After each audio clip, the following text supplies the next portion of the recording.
Are you able to see my slide? Yeah, we see it. Yeah.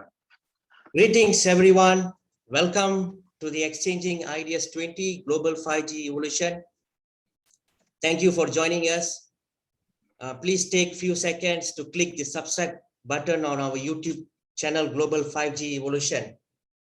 A very warm welcome to everyone. I'm Kaneshwaran Govindasamy, and I will be presenting the 5G cloud gaming. Now, this is an interesting slide. This slide is based on a survey by GWI Corp Q1 2021, where a survey was conducted from 44,000 of global internet users aged between 16 to 24 and 64,000 of global internet users aged between 25 to 38. And 10% of the global internet users were from the USA. And based from this survey, there was a comparison done between Gen Z versus millennials. And as you can see, the survey was based on the insights of the users, the younger generations, the young people, Gen Z, and also the millennials. For example, the questions were raised in terms of which of the following do they feel describe of themselves, what are the sexual orientation, which of these things are interested for them. So the Gen Z has shown a higher percentage in terms of they are money driven, and Gen Z also shows a higher percentage in terms of the prone to anxiety, and Gen Z have shown a percentage of interest in fine arts, right? And particularly in US, based on this GWI research, Gen Z also shows in US that they are also very much into the homosexual or bisexual. And based on this GWI core in Q2 to Q4 in 2012 results, and the latest in Q1 2021 results, and most talked about topics by young people online, the music has shown in lead, followed by the gaming, and third, the politics, and fourth, the environmental issues, and fifth is fast food. And this is based on the survey purely from the US industry, US market.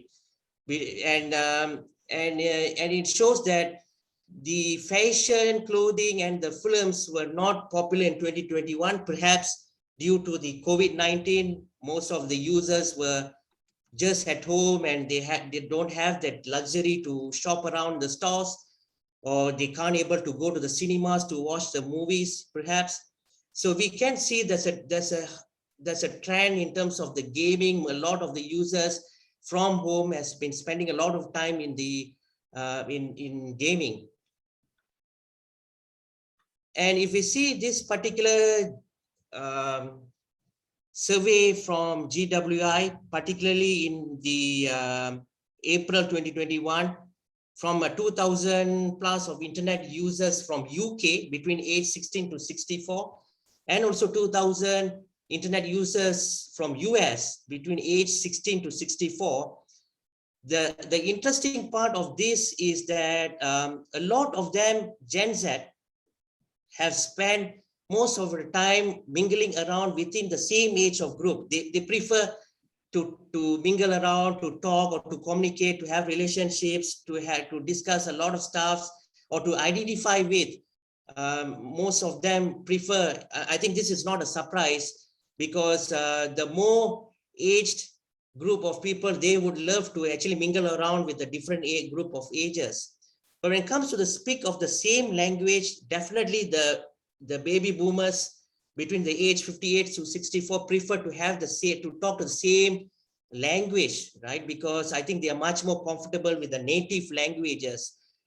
Compare towards to the Gen Z, that is very much low, because Gen Z started to think of globalization. A lot of Gen Z prefer to learn more than one or two languages.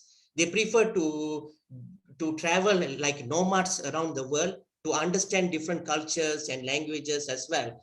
So this is quite an interesting result to show the preferences of the Gen Z.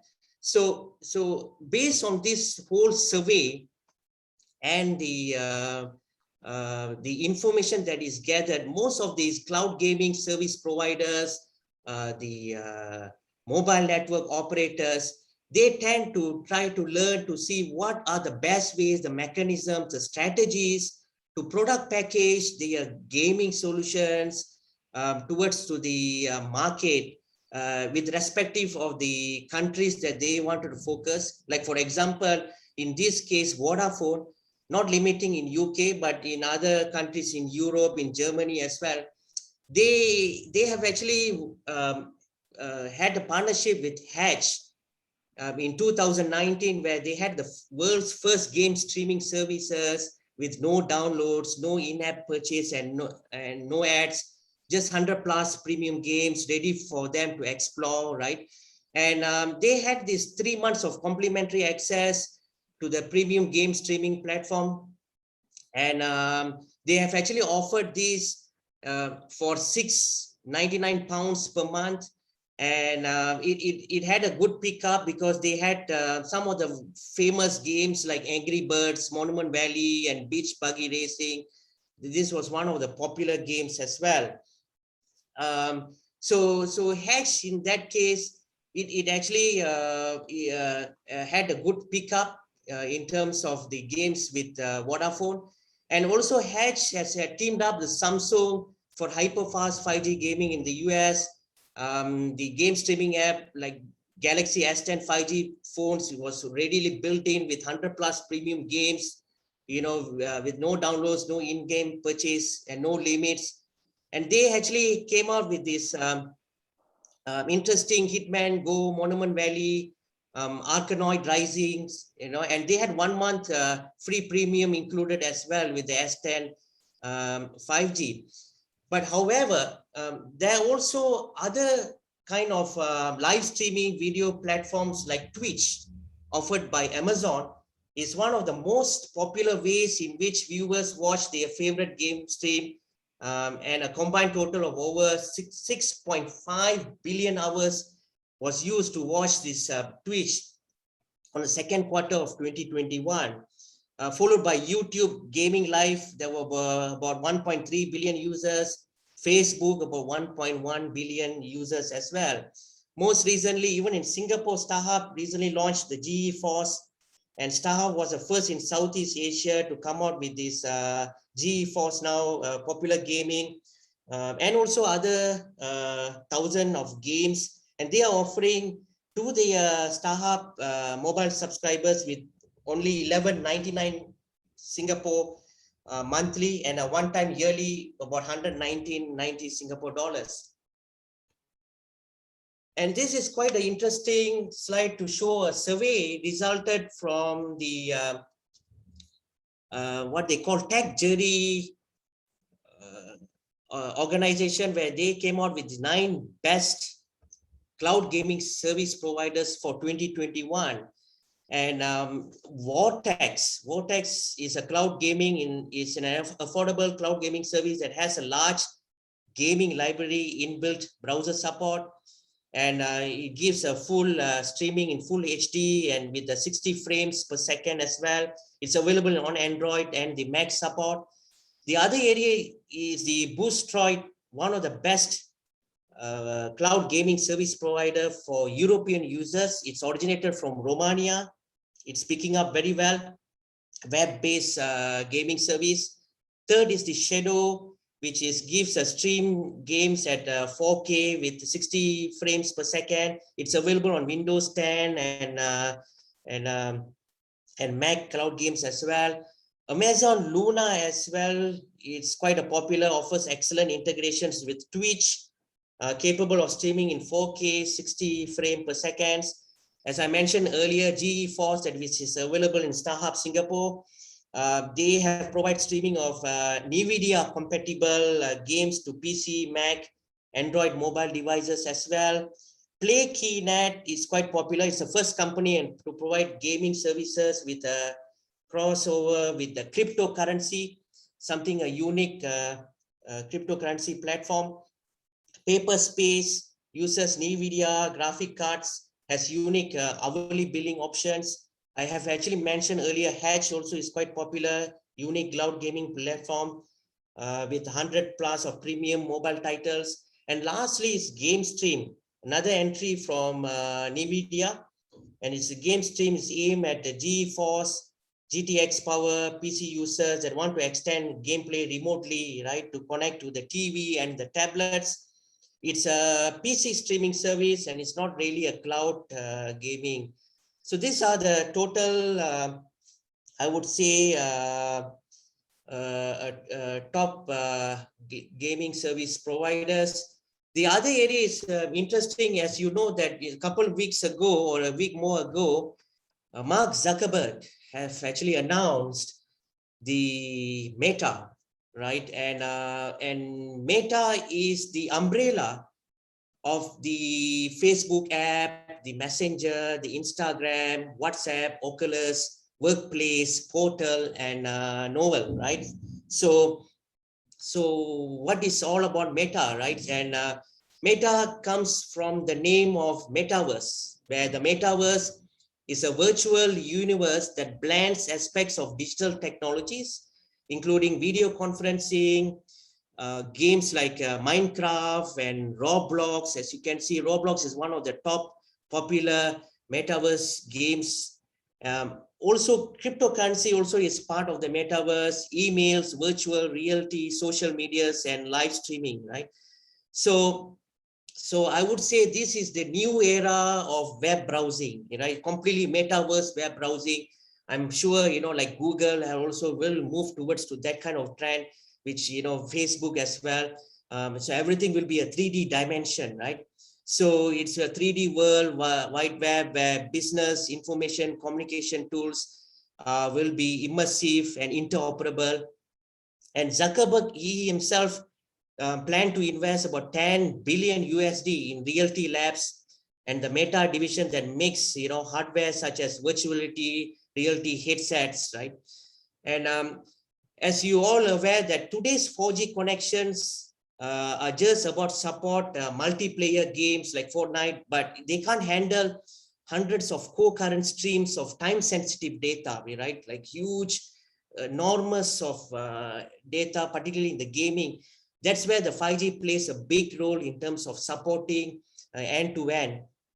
Even in 2020, the mobile apps industry saw customers collectively spending about 143 billion, right? And gaming app took a huge of 100 billion of that amount.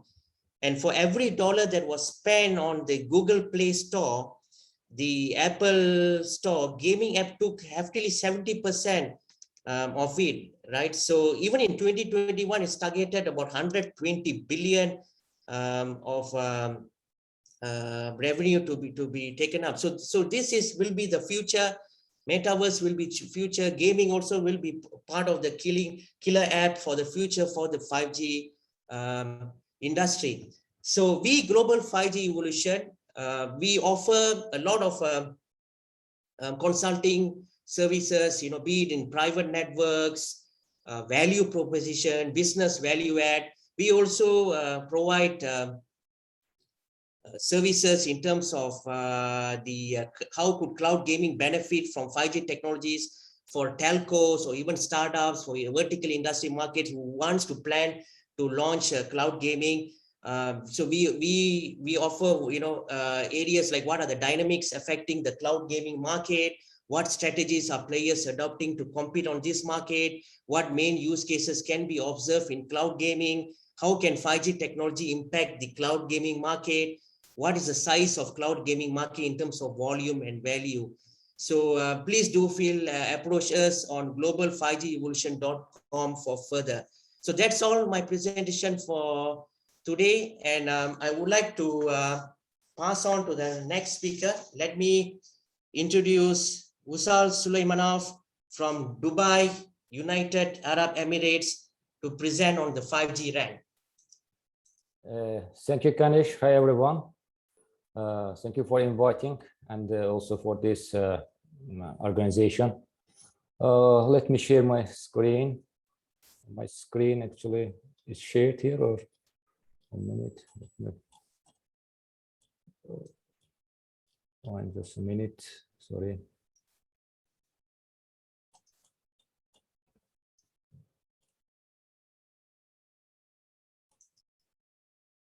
Okay, it's here. You see my screen? It's Yes. visible. Okay.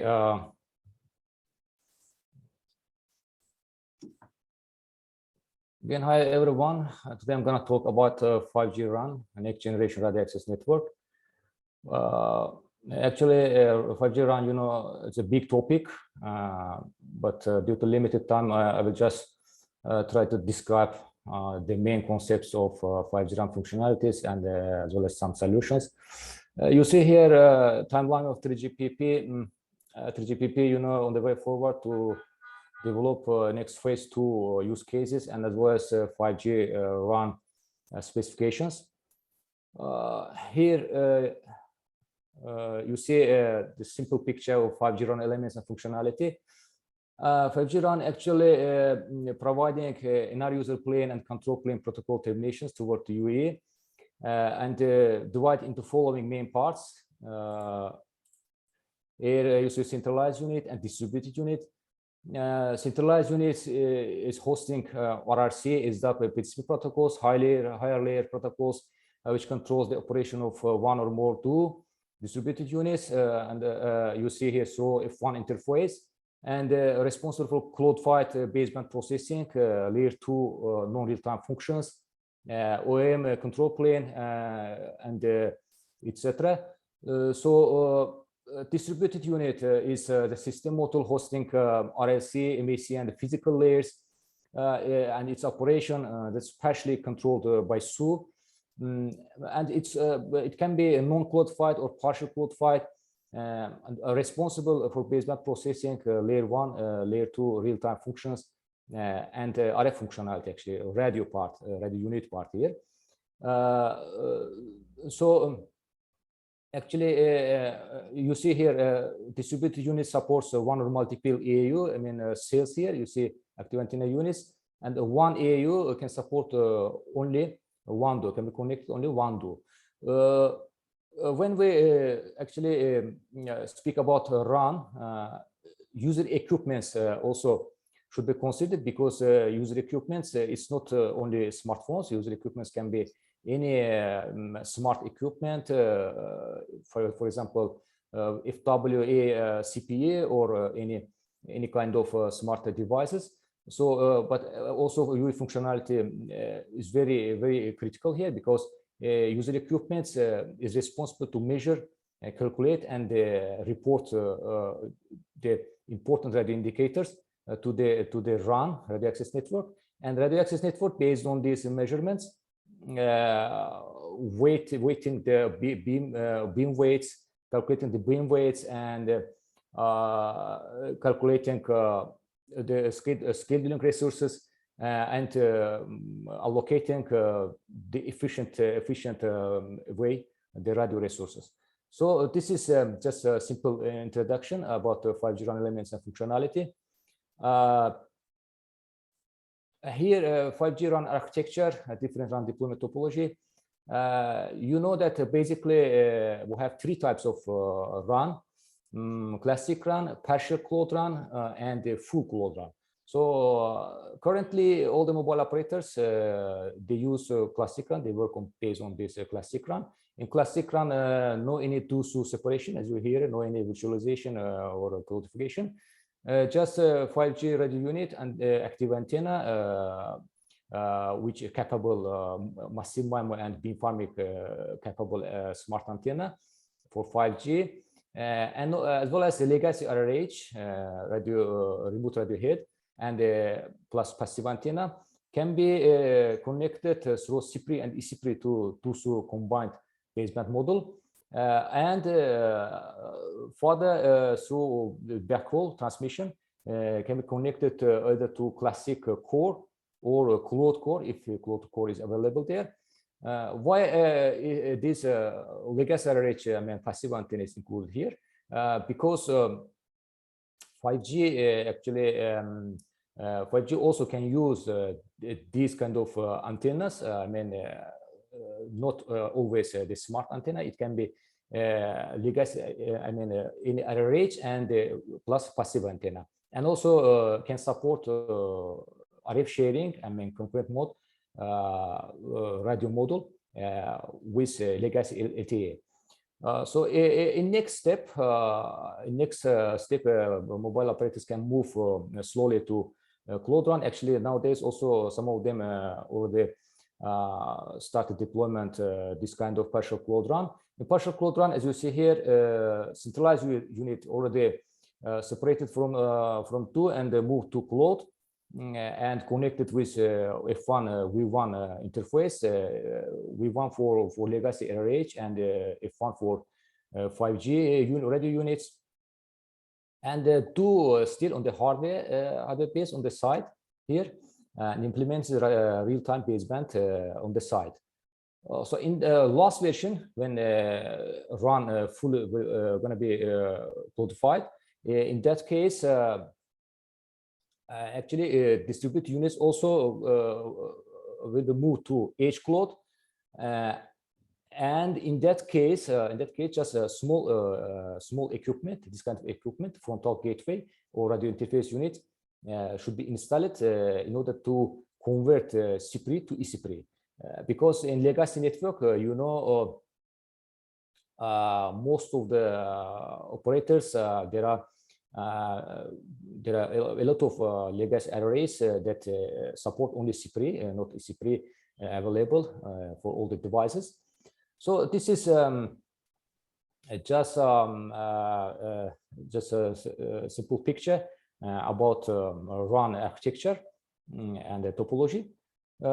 Here, when we talk about the 5G RAN architecture, actually we have to consider deployment options, because you know, 3GPP introduced a set of deployment options for NSA and for CA as well, non-standalone 5G and standalone 5G. For NSA deployment, there are 3 series, you know, 3, 7, and 4, and for standalone, there are 2 and 5. You see here 3X and 7X. Actually, I'm not going to talk about 3 and 3A and 7 and 7A, because in fact these options are not being used because limited efficiency. But 3A, 7A maybe can be selected by some operators in order to deploy multi-vendor connectivity, because only 3A and 7A support multi-vendor connectivity. But in this kind of configurations, only single vendor, I mean, RAN equipments can be deployed in a network. So this option 3X currently used by all the mobile operators. And in next stage, when 5G core going to be integrated, 7X will be used, and in that case, ATA also should be upgraded to EATA, enhanced ATA, in order to support 5G core connectivity. This kind of 3X, 7X, and this kind of connectivity, actually, all the traffic, I mean, 5G data packets is processed on G-Node B, 5G RAN, and split partially through eNode B. This is very, I mean, effective way. This is why it's preferred and selected by all mobile operators. Also here, you see user plane, control plane is possible between G-Node B and eNode B, but all the data, I mean, 5G data packets processed on G-Node B, and here as well. So in next slide, we have another in last stage, actually, for the sorry, NSA deployment option. Mobile operators going to move to option 4, because in option 4, you see here user plane, control plane already moved between the 5G core and G-Node B, and there is no any user plane between eNode B and the 5G core anymore, because thanks to 5G RAN huge capacity and capability, all the traffic data packets can be processed on the G0 B level, and partially can be again split it through inode B, and it improves end user experience. This is why option 4 going to be used by the operators for NSA deployment in the future. So here you see CA, standalone LTE option 5, and CA 5G option 2. In this kind of configuration, both technology can operate independently. So in next slide, we have one more deployment. It's called multi-optional connectivity. SA and SA actually combined in this deployment. Operators actually in final stage, or when 5G core integrated and developed, they can combine any kind of NSA option and the C options. For example, in this case, you see NSA option 3X combined with C option 2. It means 5G RAN here can be connected simultaneously with 5G core and also with user plane to LTE core. And in that case, this G0 B can operate as NSA and SA simultaneously. And actually, you see here one mid-band carrier from G0 B and one low-band carrier from inode B. And in that case, there is a huge coverage gap here, which degrade the coverage performance. But if operator add here one low-band carrier from G0 B and connect the inode B ELTA to 5G core, in that case, it's a super multi-option connectivity. Actually, provides huge flexibility and dual connectivity to the operators, and also increase end user equipment efficiency, throughput gain as well improve.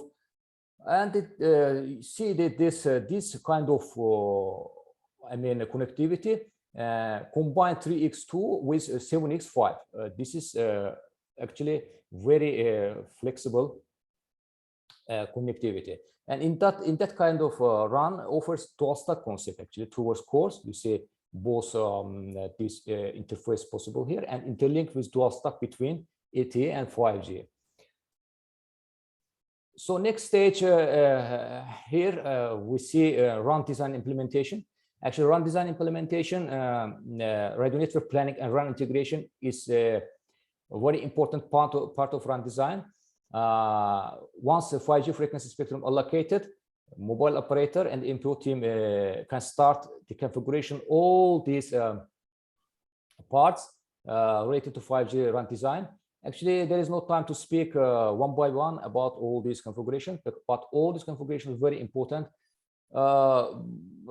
Any of them, PCI planning, tracking area planning, neighbor planning, all these downlink slot format, TDP patterns, cell range, for example, for this one, regulatory requirements, operator agreements should be also considered, and power settings, beam farming configurations, CSI RS beams for beam refinement, these narrow band beams.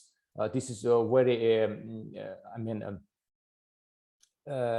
good concept of 5G. These narrow beams, it improve the network performance drastically. So mobile strategy, if there is any another carrier in 5G, this should be configured well, and strategy can be handled. So here also counterpart, LTE counterpart is ENDC, dual connectivity configuration, interoperability configuration should be properly set up. And IP plan compilation also, it's being done together with IP team and RAN team. And once all this configuration is prepared and ready, 5G site can be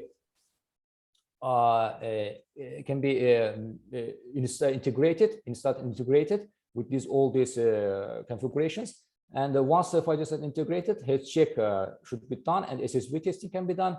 And in next step, KPI performance, initial tuning can be done. And in further RAN optimization, any software release upgrade, new feature activations, and any functionality can be implemented. And here I want just note specifically about this RF coverage design simulation. This is related to propagation model tuning and link budget calculation. This is very, very important because it's not only related to RF side, RAN side, technical point of view, but this is also very important to the other stakeholders, other departments, finance and marketing departments, because they rely on this RF output coverage percentage in order to define and readjust their investment plan for long-term forecasting. This is why this is very important and should be very accurate in early stage of 5G RAN deployment. CW measurements on the field should be performed, and based on that measurements, this RF planning tool should be collaborated, and the propagation model should be tuned. Next slide, I want to just briefly describe one solution of the 5G RAN. This is dynamic spectrum shares. You know, the DSS. It's called DSS. It's actually very, very smooth and low cost solution for 5G evolution, because once 5G, for example, the 5G license is provided, any operator with just small investment and a small hardware upgrade can enable their 5G thanks to 5G and LTE. This same frame structure, and based on existing LTE resources, 5G also can be added here, and thanks to LTE radio resources, LTE 5G also can use these resources together with LTE. So these DSS options actually are two: MVCM based and series rate matching based.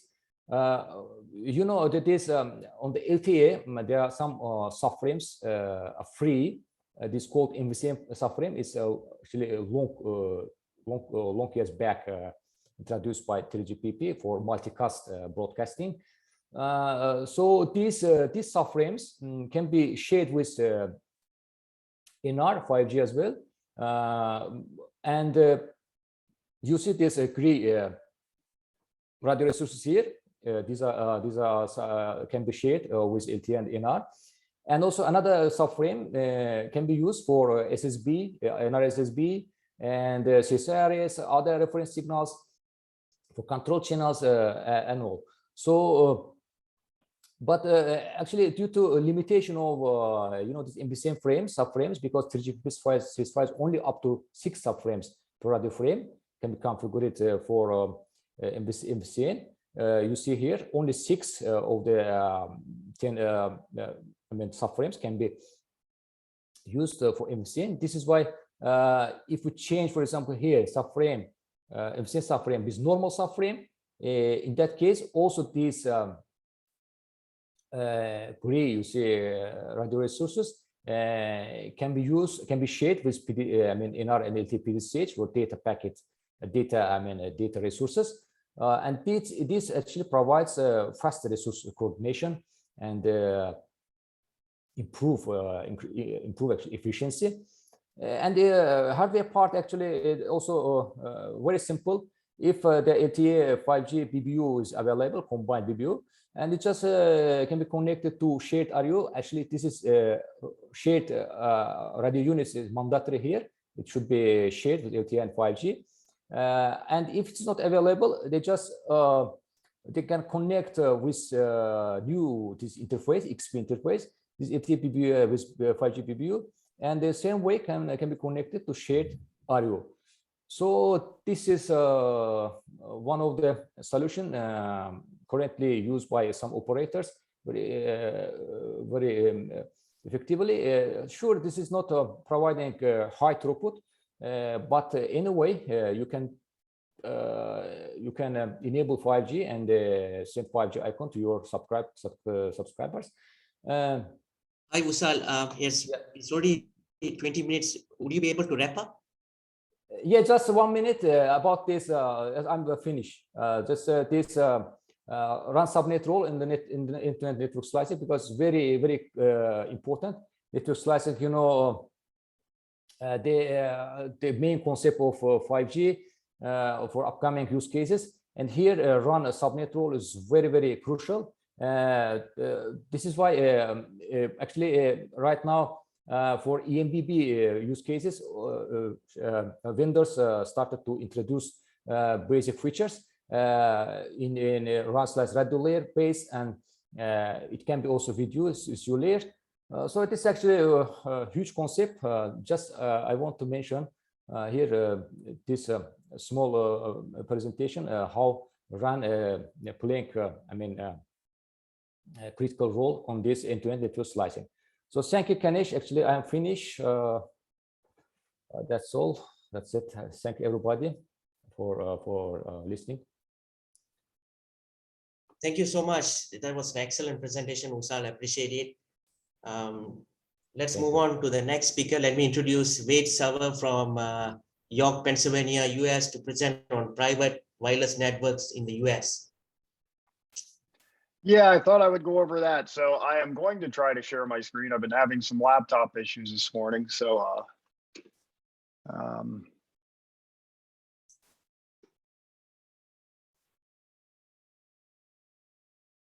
bear with me. I'm trying to share the right screen. That didn't seem to work out right. Here we go.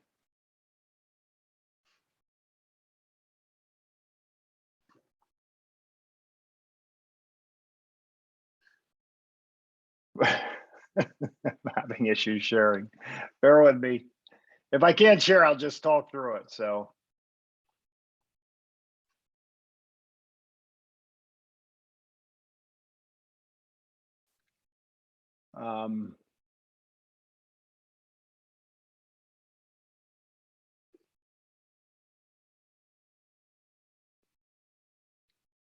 well, I apologize for whatever reason my laptop's not letting me share. I'll tell you what, I'm gonna just talk for 15 minutes, so I apologize. What I wanted to talk about was private networks. In the States, we released the CBRS spectrum. The CBRS spectrum is 3.5 to 3.7 gigahertz, and it's what it is, it's basically lightly licensed. So we all know that the carriers have plenty of spectrum. So I do a lot of carrier work. I consult with a lot of companies. I work a lot with Nokia.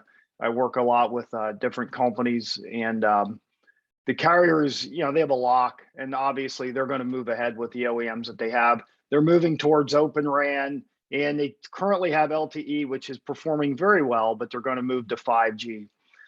You probably heard about the controversy in the US with the C-band. They're afraid it might affect the altimeters system for planes, so that might be on hold for a little while, but I think it's going to move ahead. There was a lot of testing done, and this is a worldwide audience, so in Asia and in a lot of parts of Europe hasn't been a problem. For some reason here, they think it is. I don't know the whole story, so there may be something I don't know. The FAA in the US is really making a big deal out of it. So with that said, T-Mobile doesn't worry about C-band, they have band 41. But what I want to talk about is the private networks. In the US, we have private LTE, which is rolling out in CBRS. It's a lightly licensed system. It uses SAS, which is System Administration Services, which is basically a way to coordinate the bands. And you can have multiple users in general access. They have license, which is priority access license, as well as there's some legacy out there. But the whole idea is that enterprise and anybody that wants it, smart manufacturing, there's a lot of use cases in US for private LTE. Now, I'm talking about LTE, which is a step backwards, but it's going to be a migration path to 5G. A lot of companies want to start with 5G, but in the CBRS spectrum, it's just not there yet. So what they've done, they've released this LTE, and a lot of companies are just going to go with LTE. And quite frankly, a lot of these enterprises right now, that's all that they need. They really don't need the 5G performance just yet. 5G standalone would buy them a little bit, but for the amount of spectrum they have, It's not going to buy them a lot. So the private networks, what I wanted to convey across that is it's opening up whole new markets. Before, everyone just concentrated in the carriers, and generally everyone else had Wi-Fi. That was it. You either had to buy an LTE or a 5G device through a carrier, or you had to go with Wi-Fi. Wi-Fi was a standard, very low power, very limited, not necessarily the most secure spectrum just because it's Wi-Fi. Everyone has access to Wi-Fi. Now they have access to LTE and the CBRS spectrum in the US. So with that, that opens up a whole new range. They can have a highly secure private network where LTE and soon to be 5G can be transmitted over this on any user device. So now you can probably have your smartphone on a private network. You can have CPEs on the private network. And what I wanted to bring up today, that was my overview of CBRS. I think what I was hoping to bring up today are the use cases. While there's still front haul, back haul deployment issues, and I was going to go over the way we deploy, but what I really want to go over is the use cases. I only have 10 or 15 minutes. So I wanted to go over what we can use this for. Obviously, in the medical campuses, for hospitality, hotels, anything where there's a lot of people in one area, we could use the private network for a secure network. And what you can do, I'm not saying it has to be all one or the other, but LTE and 5G fit the HIPAA standard. So if you're in a hospital or in a medical campus, you can really rely on the HIPAA standard. You can really rely on these networks to follow the HIPAA standard, which in the US is a very secure standard for passing medical information over a network. Okay, it has to be HIPAA compliant, HIPAA. So why do I bring that up? Because now you can separate your networks. Now, I'm not just talking about network slicing. You could actually have your CBRS spectrum on one network, and all that could carry the medical data, and it could be used for the doctors only or used for medical purposes only. Then you can have your Wi-Fi network, and the Wi-Fi network would be for the public network. That's what you would actually have in a public network, where everyone else could do whatever they want to do. So you have your highly secure LTE/5G network, and you have your public Wi-Fi network. So that's one use case. That's a use case where I've been working on several cases, for several opportunities for that, where we can actually have the hospital, the med center, have a private network, carrier grade, and they can actually send it to either tablets or smartphone or have a fixed CPE. The next one in the US, which is big right now because the federal government's releasing a lot of money, is the educational outreach. All educational outreach is a fixed wireless system where the school can now extend their network beyond the school grounds. They want to get it out, and they want to give these kids that don't have internet access. How are they going to do that? Well, Wi-Fi obviously doesn't have the range, whereas PLTE, you can reach 2-3 miles off every site. So now instead of going 200 or 300 feet, you can go 2 or 3 miles. You can put a CPE, which is customer premise equipment. You can put that at the kid's house, and now suddenly the kid has internet. The reason this became an issue is during COVID, a lot of the kids would go to the McDonald's. McDonald's didn't want kids hanging around the parking lots because a lot of them were closed. So they had to shut off their Wi-Fi so kids wouldn't gather. The kids couldn't do their homework. They couldn't do schoolwork. But all the same, the kids had to go somewhere else to get internet access. I think everyone on this call, we're so used to having internet access everywhere we go, we tend to forget there's a lot of unserved people, especially in the US. And the US is working to rectify that. We actually look at internet access as the utility. So that's a big thing. So the educational outreach in the US is huge. We're using LTE currently. That'll migrate to 5G at some point. The next big thing is the utility smart grid. With utilities often want to stay connected with their equipment out there. And in the past, in the US, they used WiMAX. WiMAX was the same spectrum. It was lightly licensed. It was something that they could deploy quickly, easily, and efficiently. Utilities don't necessarily need voice, although a lot of PLTE and 5G systems, you can have push to talk, you can use it as a carrier device, you can actually have voice on the device. Here's the thing about voice. If you're going to build a network with voice for PLTE, it's very expensive. You're adding a lot of cost. And what I would recommend, unless you need voice, don't add voice as we know it today. Don't just add the UE voice, because anytime you use your your phone, anytime you use your device and you use voice. The carriers have to spend a lot of money on voice. In the States, they have E911, they have Volti, they have Voner. Voner is voice over NR, new radio, and it's very expensive. So I would recommend just stick with a fixed wireless and then maybe use voice, an app. You got plenty of apps out there. Obviously, we're on Teams right now. You have Teams, you have WebEx, you have, I'm sorry, we're on Zoom right now. You have Zoom, you have Teams, you have WebEx. You have plenty of voice apps out there that you can use. You don't necessarily need to have Volti or Voner. It's an added cost on your network. And the reason I bring that up is because a lot of people want voice. Now, Motorola has the push to talk voice, which a lot of people like. They do a lot of public safety, which is another use case. Public safety wants to have higher spectrum so they can do live video. In the US, public safety generally is push to talk, and they generally have like an older, very minimal bandwidth system. And the reason for that is because push to talk is critical. It either works or it doesn't, and they need that. However, now with FirstNet, they realize they need additional spectrum for live video. They need spectrum for getting data back and forth, and they need spectrum for just passing the information back and forth, which they couldn't do before. They can look at live pictures, they can look at video, they can have body cameras. They have all that available to them today. So that is another use case for these private networks using the CBRS spectrum in the US. Finally, there's a bunch of smart city ones, there's rural connectivity, but the other one I want to focus on, which I see gaining traction, is smart manufacturing. Smart manufacturing is where you have the manufacturing plant, which is going to have the machines in it, which are automated, upgraded, and they're going to be doing their own thing. However, you need to monitor what they're doing. You need to monitor the throughput. You might have to make changes throughout the day, and you'll have to retool them at some point. So with smart manufacturing, you're going to have a lot of equipment in a warehouse or in a plant that is constantly going to be connected and monitored, because every minute of downtime or every minute something's not right, you're losing money.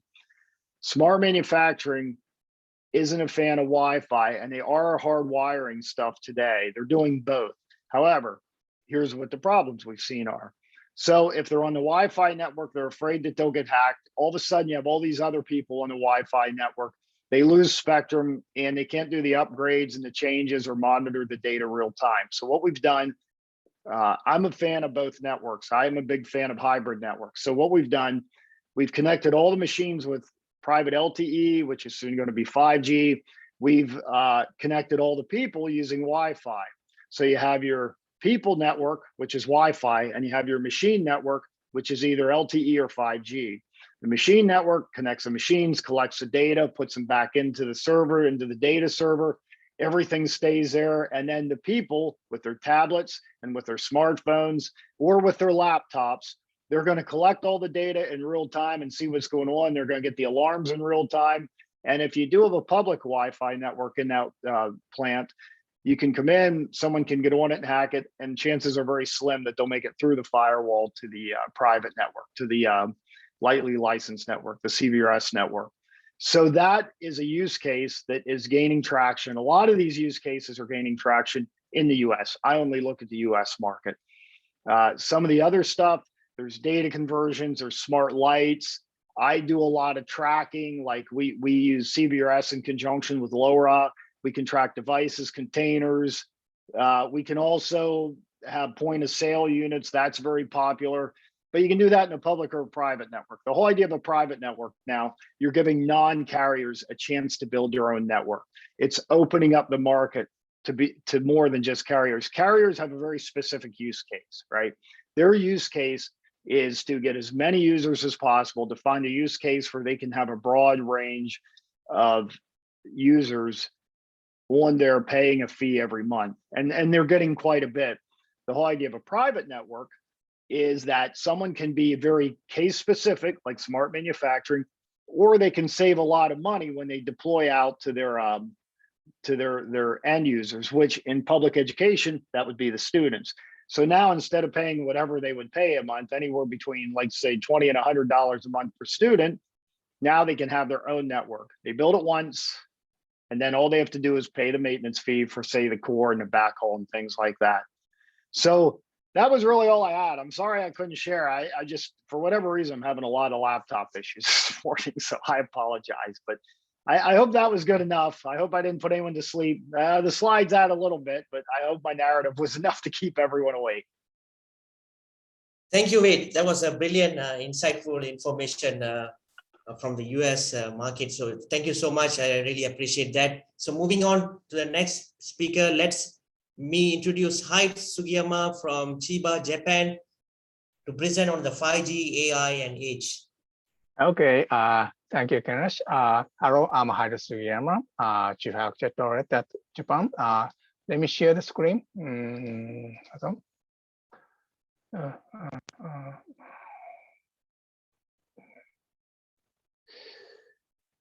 Please, which one?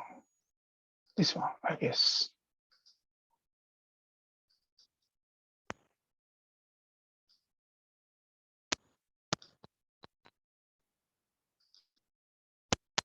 Okay,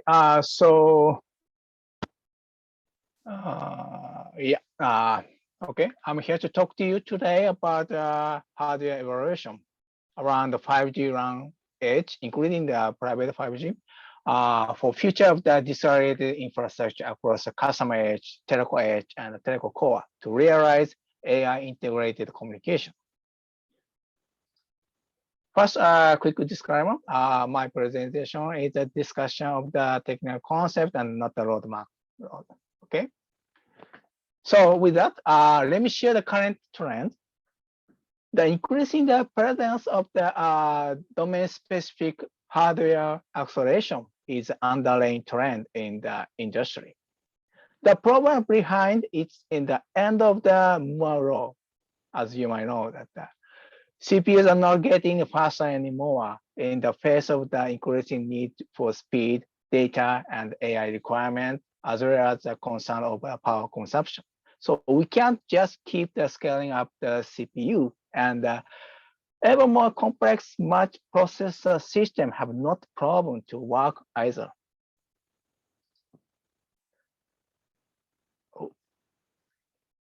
While facing the CPU scaling up issue, we are seeing that everyday NIC are becoming smarter.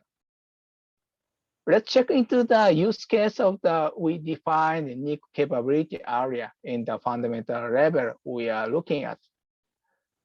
All the features now supported in the Linux, flow steering, TCP UDP segmentation and encapsulation, PTP timing, and SRB and others are supported. And then you have a crypt offload with a crypt engine on chip. You can do inline IPsec offload, TLS acceleration, and you can looking at the eBPF redirect for TLS. Then in the future, you can do quick HTTP3 where the HTTP running over UDP, you have a TLS acceleration. That more future goal to get to what we have today and what we like to do with NIC. We have a program from offload. This is to program and manage the vSwitch and vRouter to provide SDN. You can have open flow control on vSwitch and be able to provide the service like a simplified encapsulation, decapsulation of the various protocol, in addition to new protocol like coming the segment routing, supporting the FRS SRv6, and the port monitoring and the bonding and QoS. All of these features we have with the Linux kernel. Then we can be offloaded. They can be offloaded now to the NIC and the flow matching 5-tuple. With the programmable FPGA, you can now do the service such as broadband network gateway, user plan function in 5GC, and ECPRI and FEC in the 5G radio access network. These are available to be provided by NIC vendor. And we are seeing the new system architecture now by the composable compute with ARM-based XPU subsystem, such as the NVIDIA DPU, data processing unit, Intel IPU, infrastructure process unit, and the Xilinx parser. The DPU in addition to the domain-specific hardware function and acceleration, has its own composed compute capability, also has its own independent ARM processor. This enables the software-defined device function and hardware virtualization without software hypervisor stack, while retaining access to the fast innovation through the open ecosystem. This also enables the security isolation at the hardware level, even in the bare metal use case and the acceleration, and enables offloading of the whole software subsystem rather than just specific tasks. This slide illustrates how DPU or IPU as an XPU runs network service workload, while CPU runs enterprise application workloads such as local aggregation, the ingestion node for analyzing data for AI ML service. So we can deploy, integrate the distributed unit and the central unit into the XPU subsystem, as well as the user plane function. And we can release user traffic to the CPU's main system that run the user's application. So in the same server, we can build two types of Kubernetes cluster, one for the XPU subsystem, and the other is a CPU main system. So we can keep full secure isolation between the user's traffic and the network service traffic. That will be more advantage compared to the current CPU-based architecture. And everybody needs to run the workload at edge, but the problem with the space of the collocation space. And in that case, we need run the different type of the workload in the same server. If we can guarantee the secure isolation, then this architecture can guarantee the secure isolation between users' workload and the network service providers' workload. So this is a future architecture for the edge computing, what we are now developing. So in the AI/ML industry, basically they need a geographically distributed data pipeline. So local aggregation and ingestion node workload, they like to deploy at edge in order to make a more scalable data management. If we collect every data to the central cloud, they cannot manage the data due to the huge volume.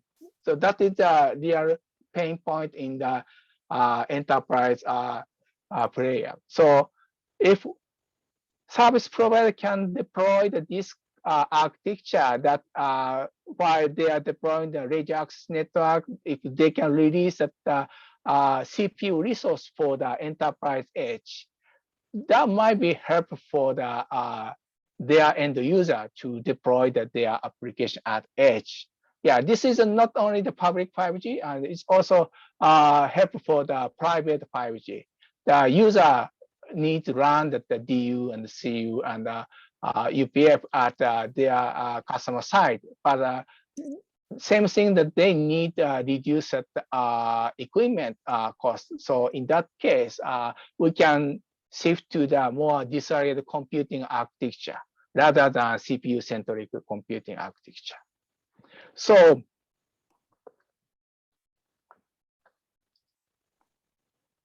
we are now seeing the coming this year that takes together to the next level, which is the distributed computing with the CXL, compute except link, that it will be possible to disaggregate entire classes of the system component, such as the DRAM and the persistent memory from where the compute happens. We can exchange data across memory between workload running on CPU and the workload running on the DPU. And there are many ways and still under development. And we can see that the CPU and the DPU will become the peer. So each system can manage the resource by themselves. So we can run the Kubernetes cluster for CPU and the other Kubernetes cluster for DPU in order to manage the resource for the network and the memory and storage and GPU. Yeah. So this is the current stage, and we are currently taking the first step on the journey that will define the traditional data center environment by hybrid computing with the CPU main system and XPU subsystem. This is really first step approach to help towards the next level of the real disaggregated computing.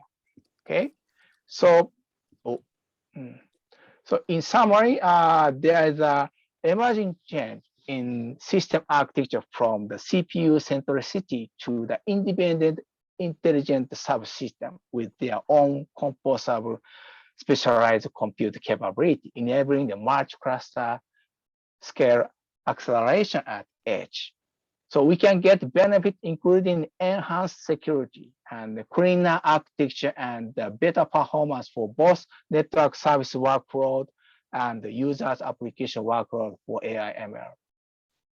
So this idea leads to hardware system architecture that match the container and the Kubernetes model of the orchestrated and compartmentalization of the service. So we are working with NVIDIA and Intel and Xilinx that all of them have similar concept of the composable architecture prior for the disaggregated computing era. Okay, that's all in my talk. Thank you for your attention. Excellent. Thank you. I appreciate that. Thank you so much. Moving on to the next speaker. Let me introduce Antonio Pesdelia from Bari, Puglia, Italy, to speak on 5G environment in Italy.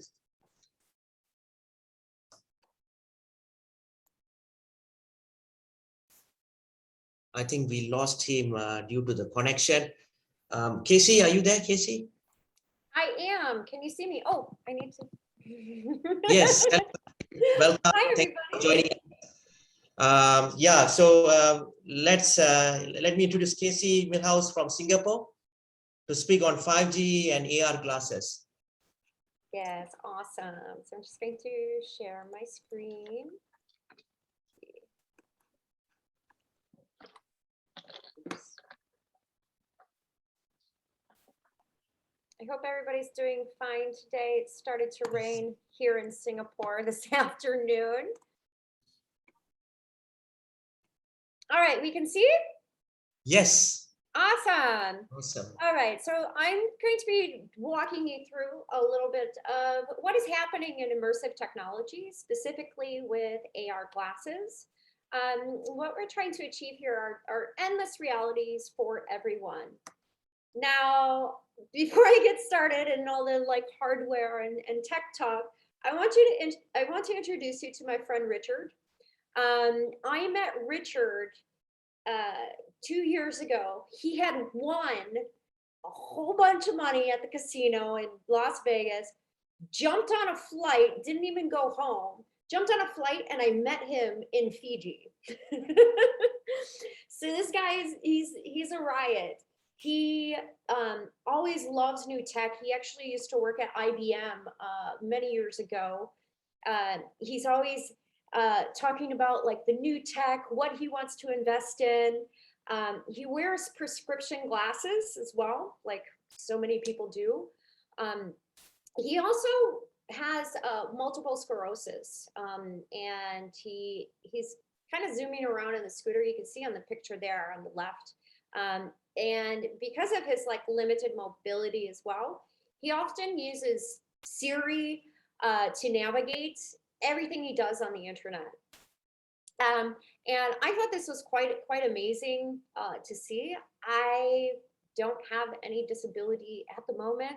So when I navigate technology or products, I don't seem to have any problem unless there's something seriously wrong with the way the app is built.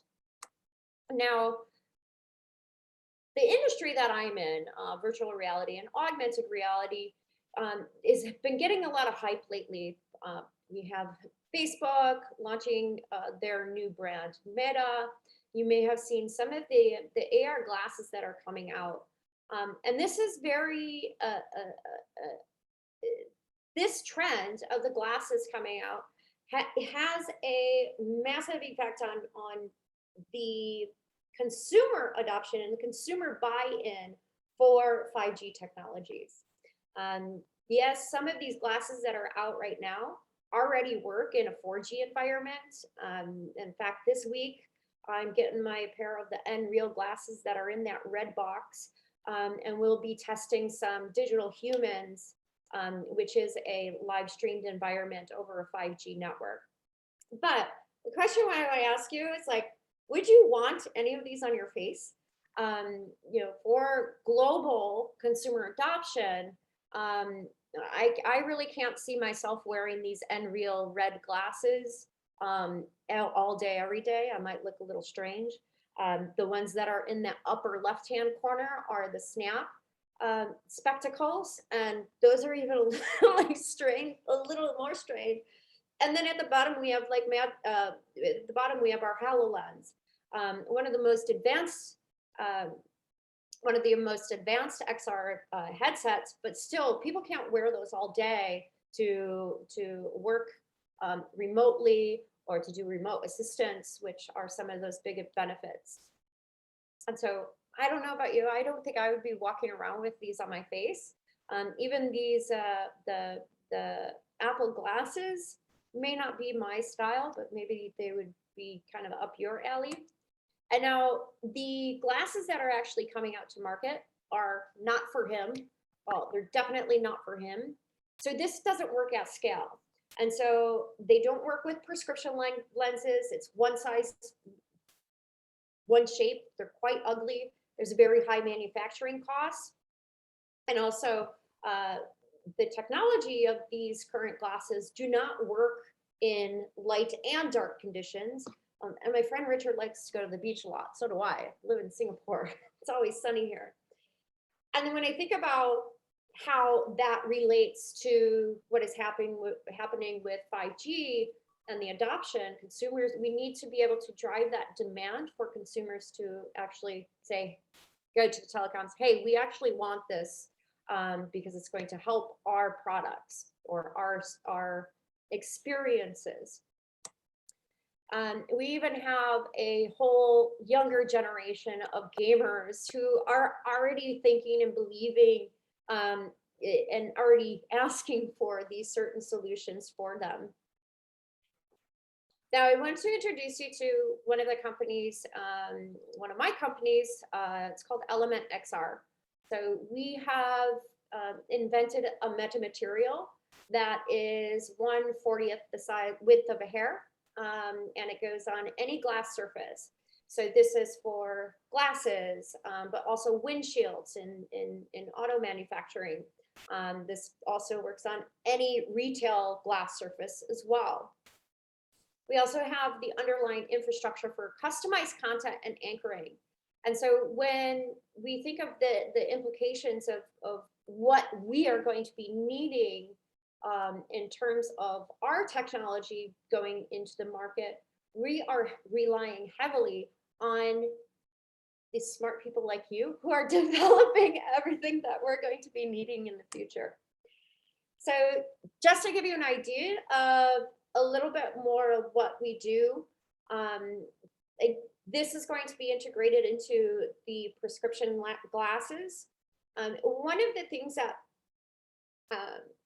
a lot of people don't realize is that the inputs and outputs in an augmented reality experience, when the user is moving around, that's going to take a lot of computational power. I'm sure you guys understand that, being in the 5G space. A lot of people don't understand the complexities here. One of the things that we are really excited about doing is being able to make these in any sort of glasses, not just the big guys.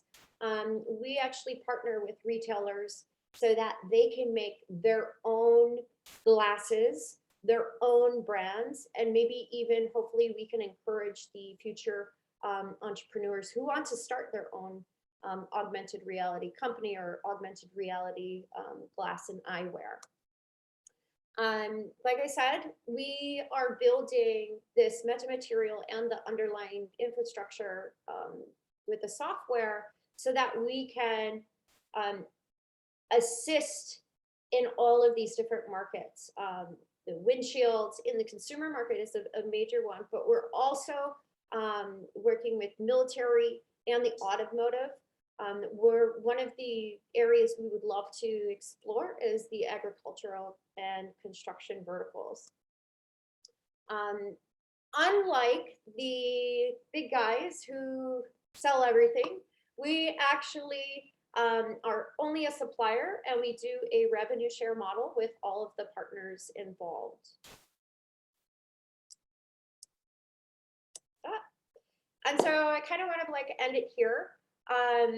With the public and private 5G networks, there's an ability for us to build new markets, a new generation of companies and the workforce to fill the needs of tomorrow.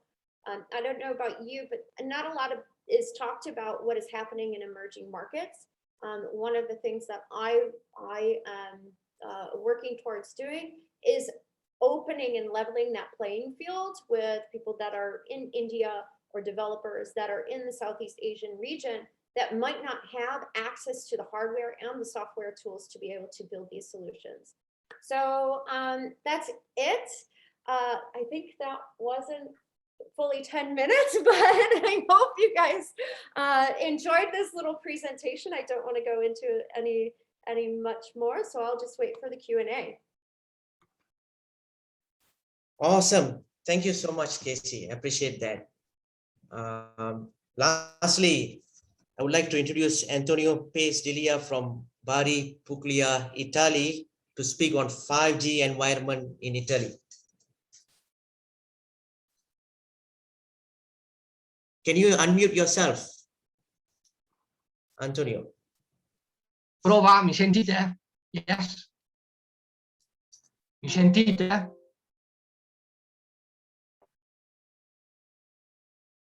Prova. Mi sentite? Are you able to share your slides or you're planning to speak? Sentite? Yes.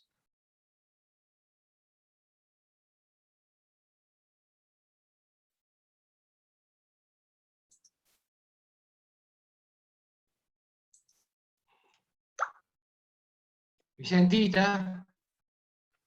Sorry, I don't understand you. Mi sentite? Yes, you can present now. Problem connection. Right. Yes. Mi sentite? Yes, I can hear you. Ok, ok. Allora, buongiorno a tutti. Scusatemi per l'inglese, ma non parlo bene inglese, quindi cercherò di approfondire il piano 5G che si è sviluppato in Italia in questi anni.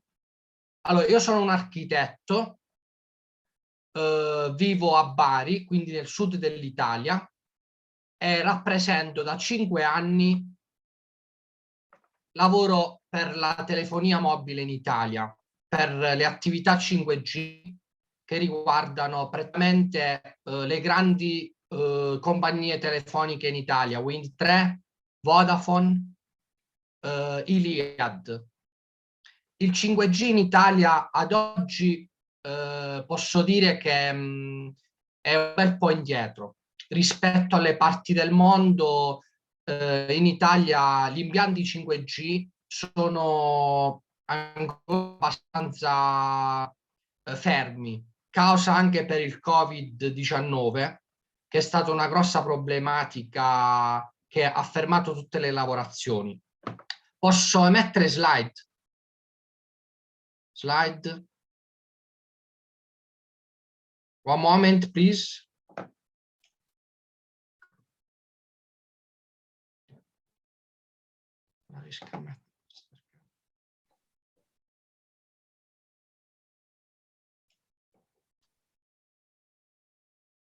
Ecco qua. Ok, Yes? Allora, io lavoro per la Cellnex Italia, ok? Cellnex è la più grande proprietaria di infrastrutture in Europa. Le infrastrutture che diciamo dove sono montate le antenne, tra cui pure quelle CC. Cellnex è il principale operatore europeo di infrastrutture. Ad oggi hanno acquistato un'altra proprietà che si chiama la CKH. Abbiamo più di 15.000 impianti in Europa dove vengono montate le antenne sia di LTE 4G che di 5G. Cosa posso dire? Cellnex Italia fornisce multipli servizi, fornisce un servizio di multioperatore, concetto chiave per lo sviluppo delle reti e dei servizi wireless, per l'ottimazione degli investimenti e per assicurare una razionalizzazione ed un uso efficiente sia in termini operativi che di impatto ambientale. Questo è il DNA di Cellnex Italia. È una gestione di infrastrutture e di servizi per il cittadino, sia per quello che riguarda la parte wireless, sia per quello che riguarda in generale la parte LTE 4G e 5G. I vantaggi sono per il cittadino qualità della vita, inclusione di vita, smart city ed esperienza d'uso migliorata. L'MNO è per l'operatore mobile, quindi costo condiviso, punto MERC, gestione della frequenza e così via. Dopo abbiamo anche per quello che riguarda il comune sarebbe quell'ente che dà il permesso agli operatori per poter installare le antenne 5G attualmente. Quindi abbiamo impianti razionali al minimo, cura del patrimonio, unico gestore, efficienza e percezione del cittadino. Anche un'attività economica, una copertura mobile molto importante per quello che riguarda in generale, perché tutte le compagnie telefoniche, tra cui attualmente Iliad, si devono per forza appoggiare sulle nostre infrastrutture, per forza. Attualmente il 5G in Italia è una situazione molto critica. Il 5G in Italia ha fatto, ha iniziato la sua struttura nel 2019 con la Vodafone, che ha installato i suoi primi impianti nelle maggiori città italiane, Milano e Roma. Attualmente, ad oggi, nel 2021, si sono installati molti impianti per quello che riguarda il 5G in Italia. Milano, Roma, le grandi città maggiori, Bari, Palermo, Napoli, però ancora nelle varie regioni dell'Italia siamo un bel po' indietro. Cosa possiamo dire del 5G in Italia? Il 5G rappresenta naturalmente una parte molto importante ed è stato l'argomento politico attuale del 2021 insieme a Covid, perché il 5G è stato associato alle polemiche per i presunti rischi della salute che hanno finito di saldarsi alle preoccupazioni relative alla diffusione del Covid-19. In ogni caso il 5G è accessibile, più diciamo è un concetto simile ormai vicino alla realtà di tutti i giorni, perché porterà benefici alle aziende. Il piano di installazione delle antenne 5G in Italia è previsto una chiusura totale, quindi una copertura totale della rete 5G per tutti gli operatori maggiori in Italia entro il 2026. Quindi porterà sicuramente molti benefici. Quindi io sono contrario personalmente al fatto che possa far male alla salute, assolutamente no. Secondo me il 5G può far bene alla salute. Ad esempio, un esempio può essere quello della trasmissione dati per gli ospedali. Quindi possiamo fare un intervento a New York e vederlo direttamente in Italia tramite il 5G. La smart city per le città, quindi possiamo fare potremo vedere addirittura una macchina telecomandata a distanza tramite le reti wireless 5G. Insomma, sono tutti benefici che con il tempo andranno sicuramente a cambiare l'Italia e il mondo intero. Purtroppo però, sia per il Covid, sia per quello che riguarda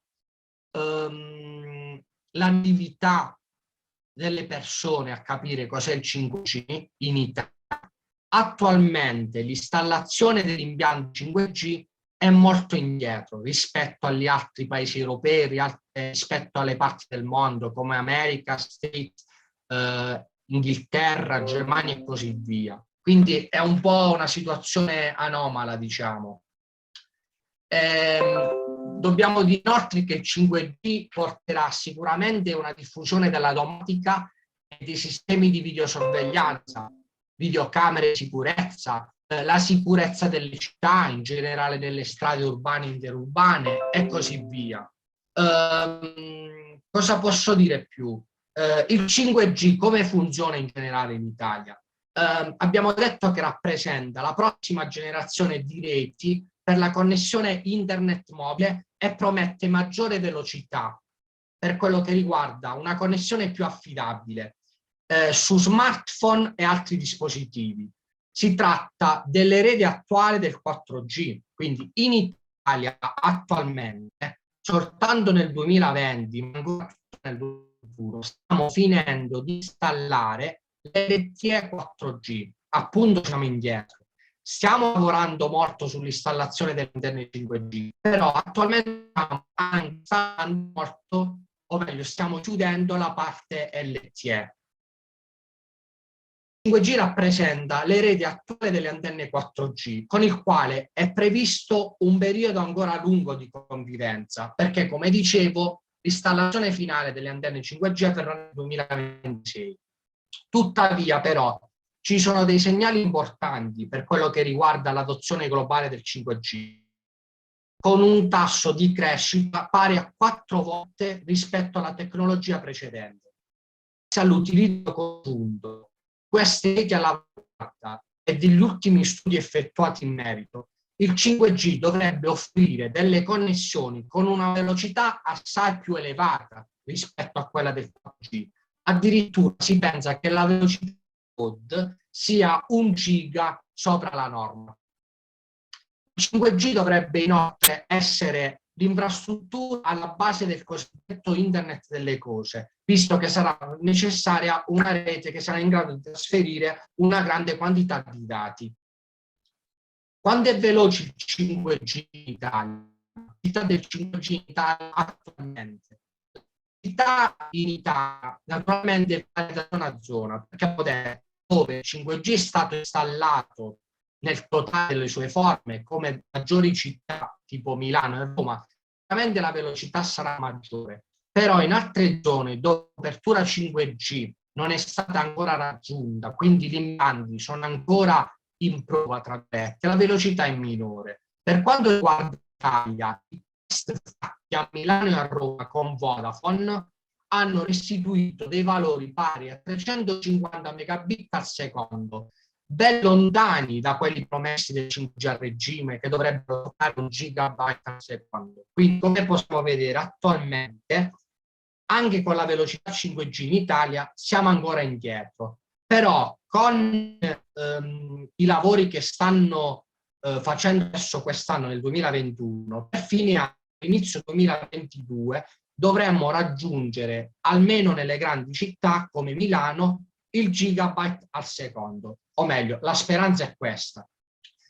Invece, quello che riguarda l'operatore TIM, in un contesto controllato, la velocità è stata raggiunta da 1 gigabyte al secondo in altre città, ad esempio come Roma.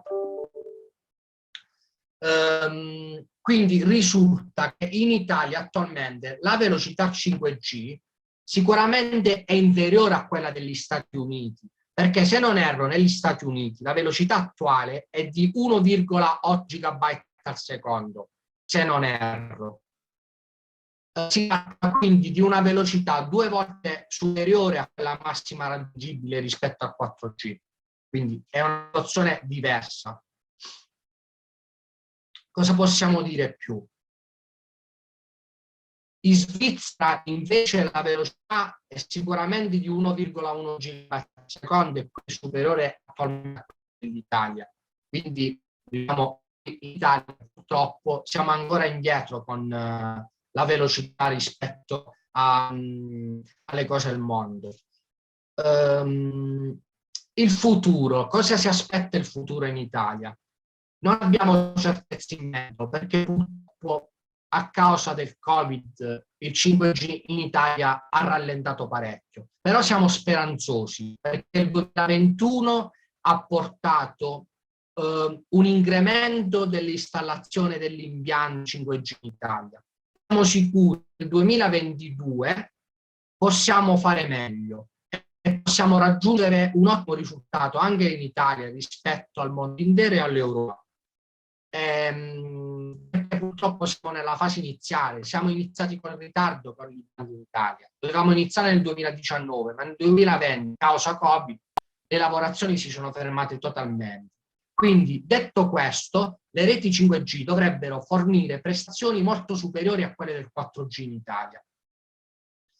E significherebbe completamente scaricare un intero film in HD per essere, diciamo, generici. Cosa posso dire più? Non saprei. Diciamo, yes? Time, are you able to wrap up this Yes. session? Yes. Yes. Tutto qua. Va bene così. Ok. Yeah? Thank you, Antonio. I appreciate it. Grazie. Gracias. Thank you. So, yeah, let's have a quick Q&A session. If anyone has any questions that you would love to discuss, please feel free.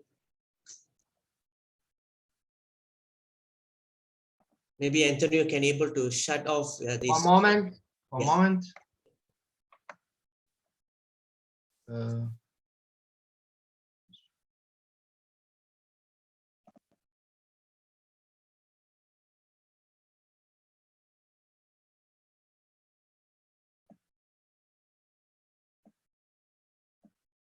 Yeah. Okay. Awesome. Thank you Okay. so much. Thank you. Thank you very much. Yes.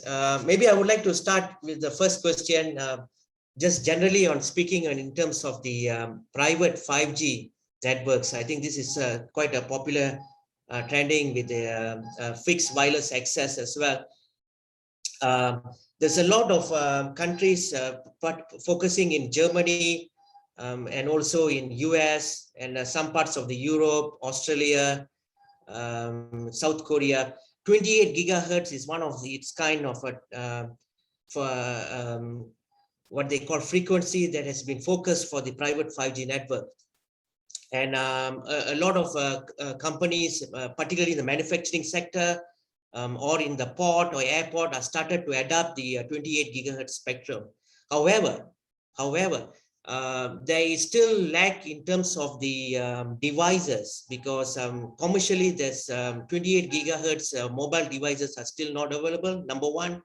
Number two, chipsets are still not available in terms of SIM cards or even embedded chipset modules, which can be applied in the manufacturing machineries, or it can be applied embedded into the AR glasses, for example. So all these devices are still not there yet, right? As far as I know. Maybe I'm open to anyone in the forum who wants to discuss about it, who have some more thoughts.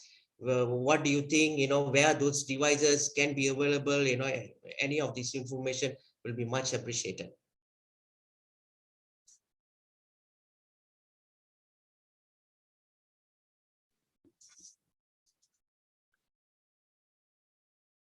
I'm trying to think because I've worked with a lot of millimeter wave in the past, but the 28 gig, the issue that I've seen is it's just very expensive, even in the UEs. Like when you deal with the smartphones that have the extreme broadband, like from Verizon and AT&T that have millimeter wave, because Verizon went all in millimeter wave in the US, it's definitely more money for the chipset to have it in the device. So I think for the private networks, it would be a little more money today. You know, obviously, the more there are, the lower the cost. So maybe in the future it'll come down. I will say the extreme broadband works very well in millimeter wave because there's so much spectrum. I don't know how it's going to work internally.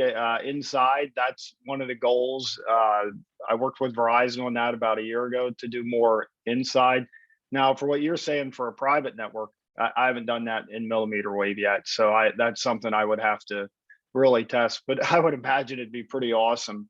I know in the States for backhaul, they use a lot of 60 gigahertz because again, you could get over a gigabit, 10 gigabit of throughput wirelessly, which is pretty amazing at very low latency.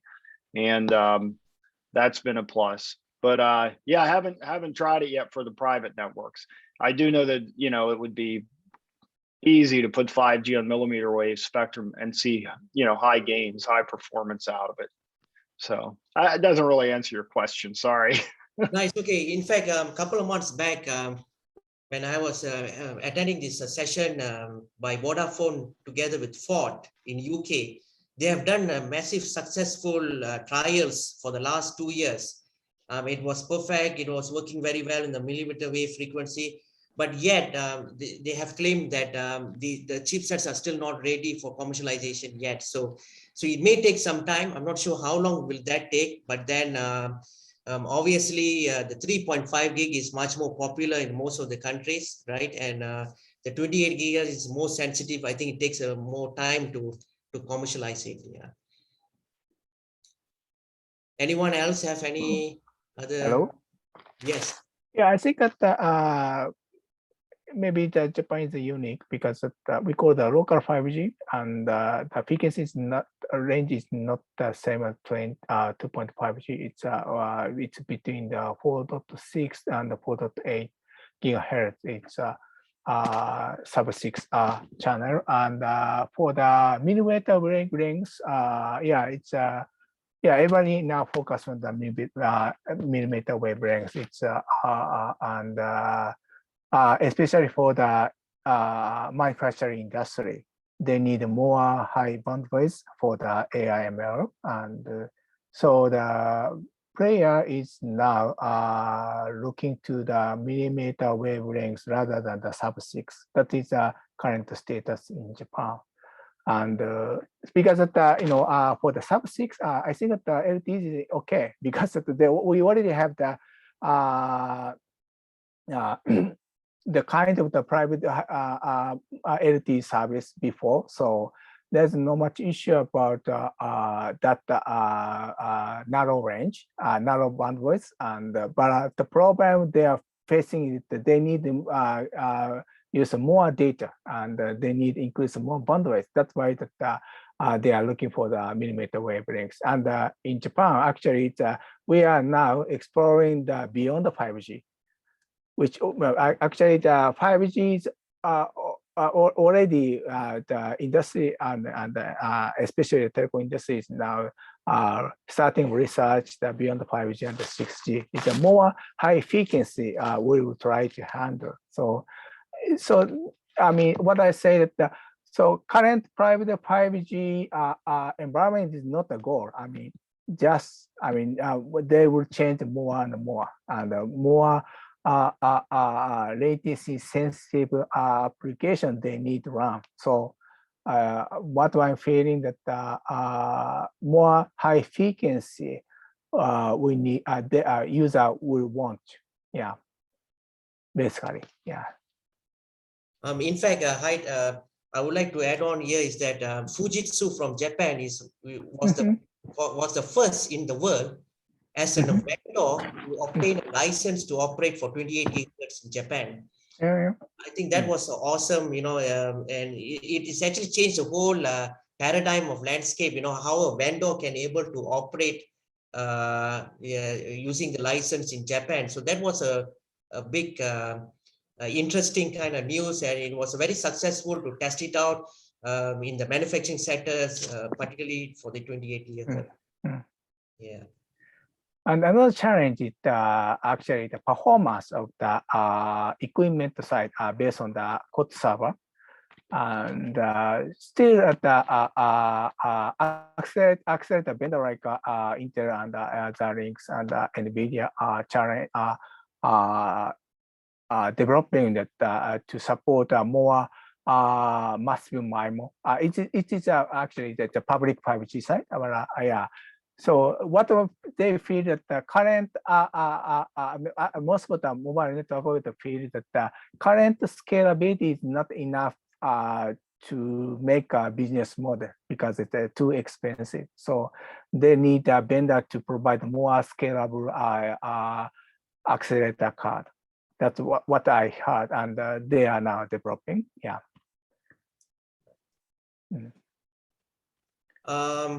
I think there's another question that I would love to ask. Maybe Casey would be able to enlighten us in terms of the metaverse, you know, something that is so hyper. Is that something that you can share any of the new insights? What do you think the future will be, you know, whether metaverse will be a successful and is the killer app for 5G? That's a very loaded question. I think that the metaverse does propose this opportunity to do this like super app. However, there's a lot of political and societal implications that may prevent that from happening. What I do see in the future are kind of these like walled gardens, you know, of applications. But one of the keys to this is being able to have like users go from one application to the other in a seamless, the least amount of friction. You know, right now, I can't even remember like my password to one of the social medias. Like I'm a social media person. Like I can't remember how to log into one. And then I have to have a different password for another. As somebody that's a digital native, like I still find that kind of crazy. So when we're thinking of like what this means in the metaverse, there has to be some way for people to go in and out seamlessly, just as if we were walking down the streets and we were going into a coffee shop. So that's where I see a lot of the work needs to be done.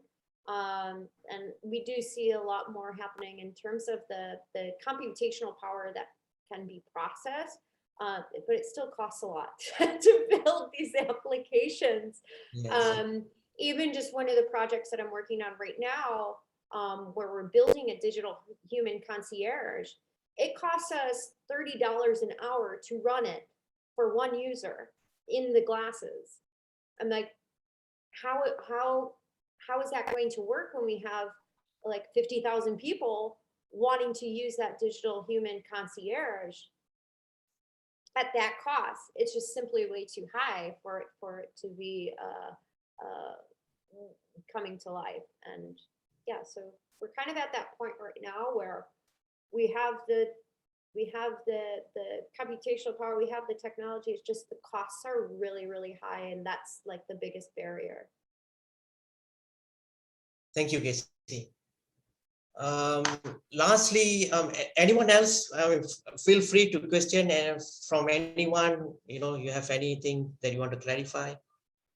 Ganesh, I would just add for this metaverse, this kind of, you know, this enterprise, actually, this kind of cloud gaming and actually this metaverse solutions virtualize, I mean, these solutions, actually, the 5G network slicing, it was in my last slide. it will actually play a crucial role on this environment because for this kind of enterprises, they will need definitely they will need network slices on the 5G network. This is why I just want to mention that network slice is very important concept for this purpose as well. I just wanted to add something on the network slicing. I think you brought a good point, Vusal, but then it's still, correct me if I'm wrong, maybe I'm wrong. It's still on a trial basis in most of the operators. I'm not really sure, is there any other mobile network operator in the world have actually successfully commercialized the 5G network slicing? No, it's actually I mentioned there right now because for the network slicing, it's end-to-end concept. End-to-end this 5G, the next use cases, there's low latency and these massive machine type communications. All of these use cases of the 5G should be ready, standardized and specified by 3GPP. And these are not ready. These releases not ready yet. This is why we cannot talk. Right now about end-to-end network slicing. But currently, for EMBB case, these vendors start to release some features, basic features actually. So they start to trial some operators. They trial for EMBB, but not. But for the end-to-end slicing, there should be 5G core. It's mandatory, and also because it's huge concept end-to-end, because it's for critical use cases. V2X, and I don't know this for example, private these safety enterprises. So these are all of them critical actually use cases. This is why it should be very well specified, and configuration, all the configuration from a radio and up to core side, and also transport side should be mapped. All this mapping should be done, and configuration should be done that support end-to-end slicing. This is not easy concept. Thank you, Vusal. Excuse me. Sorry, I have to say goodbye because they are waiting for me at work. Thank you, Antonio. Thank you very much. Bye-bye. Appreciate it. Thank you.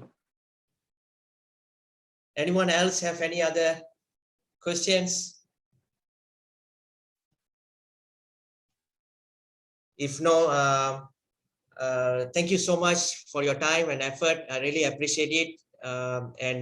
This recording will be uploaded on YouTube in a couple of hours. And I'm so grateful to all of you to make your time and effort. I really appreciate it. Let's keep in touch. Thank you so much. I appreciate that. Thank you. See you guys. Thank you. Thank you. Thank you.